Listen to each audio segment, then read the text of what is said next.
שלום לכולם, היום נכין כדורי ריבת חלב, נכין את התערובת הבסיסית, אפשר לגלגל אותה בקוקוס, ואני אראה לכם עוד שדרוג, איך לעשות כדור ריבת חלב על מקל, מצופה בשוקולד לבן, בכמה גרסאות. נכין כדורי ריבת חלב בציפוי קוקוס רגיל, בציפוי קוקוס קלוי וממותק, בציפוי שוקולד לבן, בציפוי שוקולד לבן עם סוכריות צבעוניות, ונראה עוד קישוט עם שוקולד לבן וצבע מאכל כחול בלבד.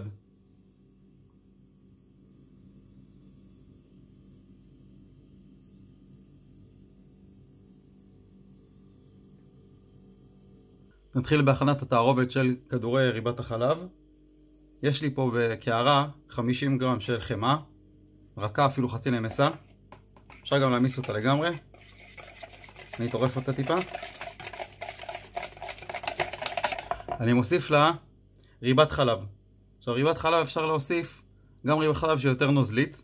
בדרך כלל אני משתמש בריבת חלב של קומידה שהיא מאוד יציבה. זה נגיד טוב למלא אלפחורס או סופגניות וגם לכל שאר הדברים. אבל פה אפשר גם לשים ריבת חלב שהיא יותר נוזלית, כמו של מאיה לדוגמה, או כל ריבת חלב שאתם אוהבים. כמה ריבת חלב לשים זה תלוי בטעם. בכוס של ריבת חלב יש 320 גרם. אני שם פה 240 גרם, שזה 3/4 כוס.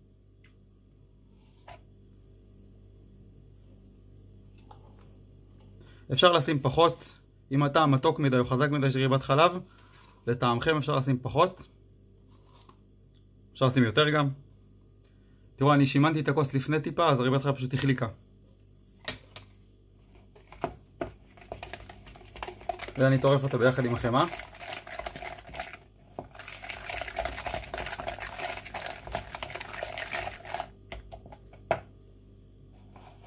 יש לי פה בקערה השנייה שרוול של פטיבר לבן. זה 250 גרם שטחנתי אותו במעבד מזון. אם אתם לא אוהבים שזה טחון לגמרי, אפשר, כמו שעושים לכדורי שוקולד, לשים את זה בתוך שקית ולשבור את זה עם פטיש שניצל או עם מערוך. אז אני מערבב עכשיו את שתי התערובות. אני מוסיף את הריבת חלב והחמאה אל הפירורים של הביסקוויט. אחר כך אם רוצים לשדרג את המתכון, אפשר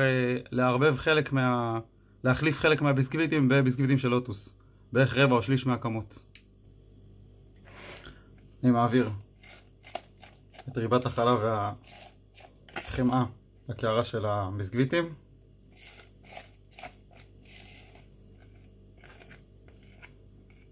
ומערבב אותם.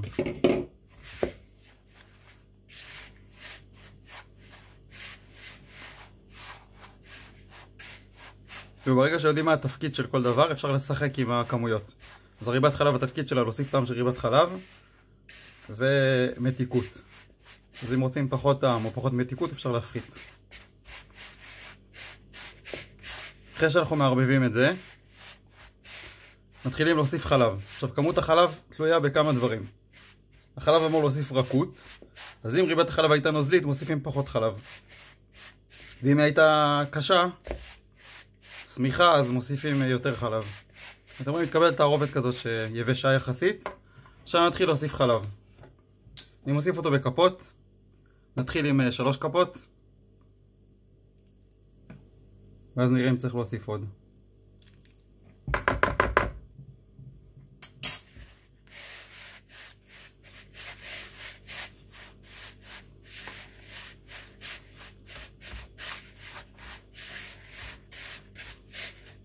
כן, עדיין התערובת יבשה, אני ממשיך להוסיף. נוסיף עוד כמה כפות.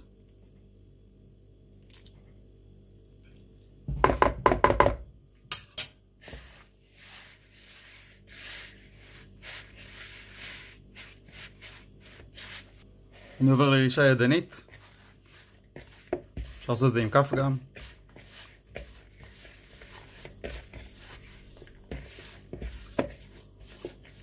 סך הכל הוספתי 6 כפות של חלב. אני רוצה להגיע לתערובת שהיא מאוד מאוד רכה וטיפה דביקה, לא נדבקת לידיים, וטיפה דביקה שאפשר לגלגל ממנה כדורים יפים. עכשיו אני יכול להתחיל לכדרר את הכדורים עכשיו, ולצפות אותם עם קוקוס. זה המתכון הבסיסי.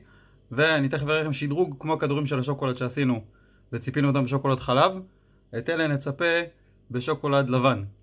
כדי שיהיה לי קל לגלגל, אני מכניס את התערובת לבערך חצי שעה למקרר, ואז אני אוציא אותה ואגלגל את הכדורים. אחרי קירור במקרר, התערובת התייצבה. היא כמו פלסטלינה כזה. היא עדיין רכה וקצת דביקה, אבל היא יציבה. אני מגלגל כדורים בערך בגודל של עגבניות שרי. וטובל, אפשר לטבול בקוקוס טחון רגיל.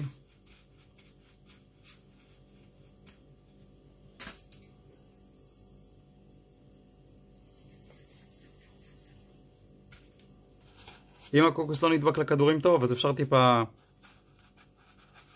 להרטיב את הידיים ולגלגל אותם, אבל ממש מעט, ואז מהרטיבות זה ידבק. למרות שהתערובת די דביקה, זה נדבק לבד. עוד אפשרות זה לגלגל את הכדורים בקוקוס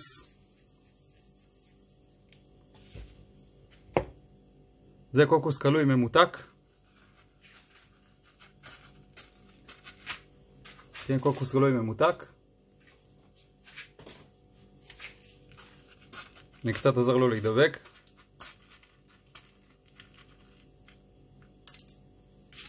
חלק מהתערובת אני אגלגל עם הקוקוס, וחלק אני אראה לכם עוד מעט איך עושים כדורי ריבת חלב על מקל עם ציפוי שוקולד לבן. גלגלתי את כל שאר התערובת לכדורים קטנים, בגודל של כמו עגבניית שרי בערך. יש לי פה מקלות של סוכריות על מקל. אני לוקח כדור, מכניס את המקל כמעט עד הסוף, ומניח. כדי שהמקל באמת יתחבר טוב, להקפיא עכשיו את הכדורים בערך חצי שעה 40 דקות, ואחרי זה לטבול אותם בשוקולד. עוד אפשרות זה להמיס שוקולד, לטבול את הקצה של המקל בשוקולד, ואז לנעוץ אותו. ולקרר אותו טיפה, ואז הכדור נדבק יותר טוב. אני מקפיא ככה את הכדורים בערך חצי שעה 40 דקות, ואז אני עובר לצפות אותם בשוקולד. אני עובר להכין קישוט השוקולד. אני ממלא פה בכוס שוקולד לבן, מטבעות שוקולד לבן. פה יש לי שוקולד לבן של לובקה מהדרין. זה לא משנה כמה כמות, פשוט כוס מלאה.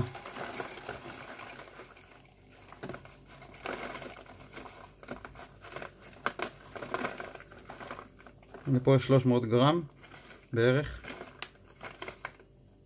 אחרי שזה נמס, הגובה שלו ירד. אני ממיס אותו בזהירות. כמובן חשוב שהכוס תהיה יבשה לגמרי, בלי שום טיפה של מים, כי המים מגבשים את השוקולד.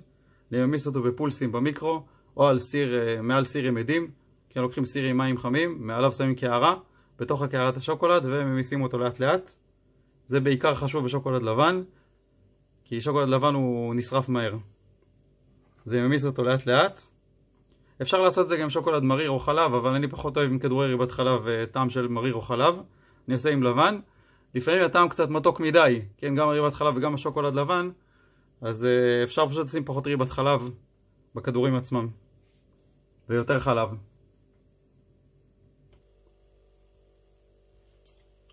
אחרי השוקולד נמס לגמרי, אפשר פשוט לטבול עכשיו את הכדורים ככה איך שהם, בשוקולד. טובלים עד הסוף, עד המקל, ומנערים. אם רוצים ציפוי טיפה יותר דק, או פחות קשיח, אפשר להוסיף לשוקולד שמן קנולה. בערך חצי כף עד כף לכל 100 גרם שוקולד. עוד אפשרות זה להוסיף סוכריות לפני שהשוקולד מתקשה.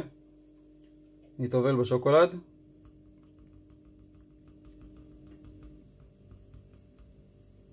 מנער טיפה. ואפשר להוסיף סוכריות, זה סוכריות נאון צבעוניות, או כל מיני סוכריות צבעוניות. אני מוסיף לפני שהשוקולד מתקשה כדי שהם ידבקו.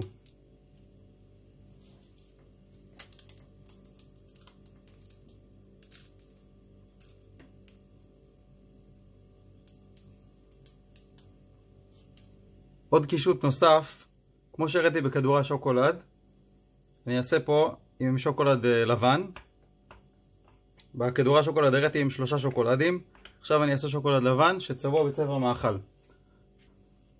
חשוב להשתמש בצבע מאכל שמסיס בשמן או צבע מאכל לשוקולד, כי צבעי מאכל שמסיסים במים לא טובים לשוקולד, הוא יכול להתגבש.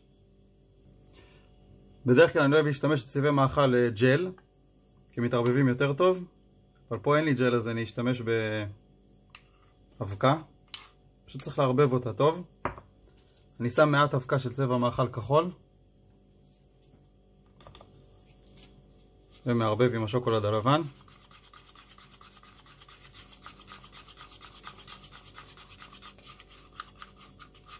אני בכוונה שמתי מעט אבקה כי אני רוצה להגיע לצבע תכלת. מערבב אותו היטב. אחרי שערבבתי אותו היטב קיבלתי צבע תכלת.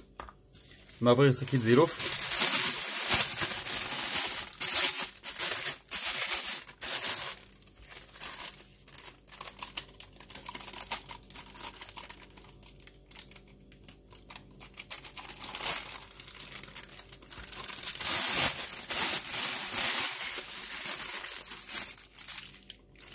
וחותך בקצה של שקית הזילוף ממש בין מילימטר לשניים, חור ממש קטן. עכשיו אני עושה כמו בכדורי השוקולד, אני עושה פסים של אורך ורוחב. פה אני עושה עם צבע אחד.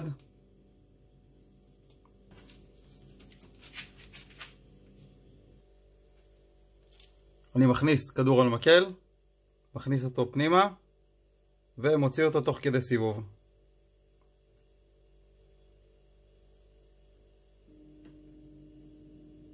אתם רואים, קיבלתי כמו פסים כאלה. עוד פעם, נעשה דוגמה נוספת. פסי אורך, פסי רוחב. מכניס עד המקל ומוציא תוך כדי סיבוב. את הדוגמה. עכשיו אני אקח את אותה כוס, נשאר בה עוד קצת שוקולד, ואני אוסיף עוד טיפה צבע מאכל. כן, אני יכול לקחת עוד קצת שוקולד, אם אין לי הרבה, אני יכול טיפה מהשוקולד שנשאר פה. אוסיף לכוס.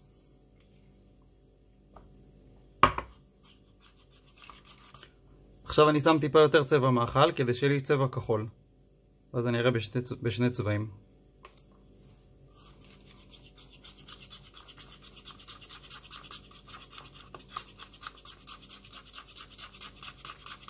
מערבב היטב, מעביר לשקית זילוף.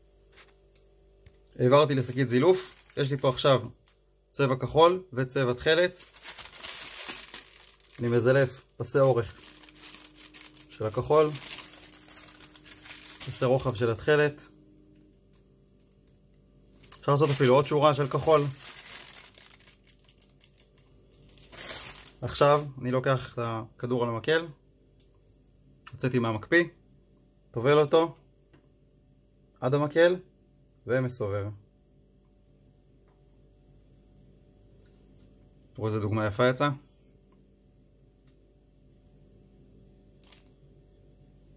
שוב, פסי אורך של הכחול, פסי רוחב של התכלת, עוד קצת פסי אורך, שיהיה צבע יפה, ואני טובל ומוציא תוך כדי סיבוב. אתם רואים, אם עשינו כמה פעמים פסי אורך ורוחב, אז יש יותר צבעים.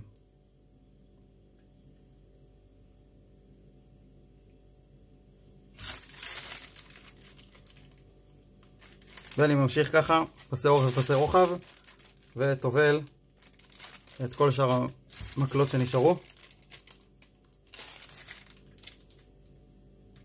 טובל עד הסוף ומוציא תוך כדי סיבוב.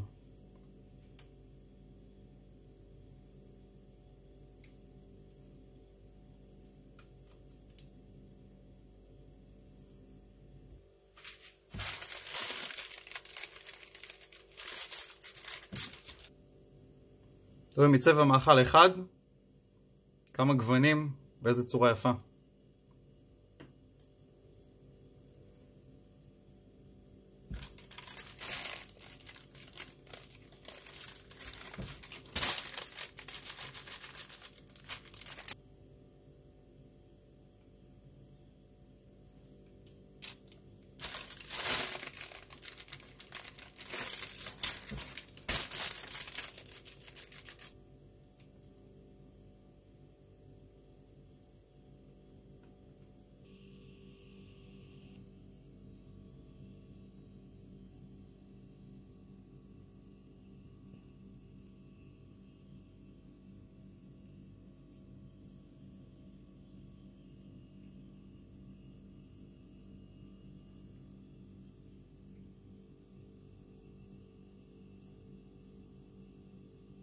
בתיאבון.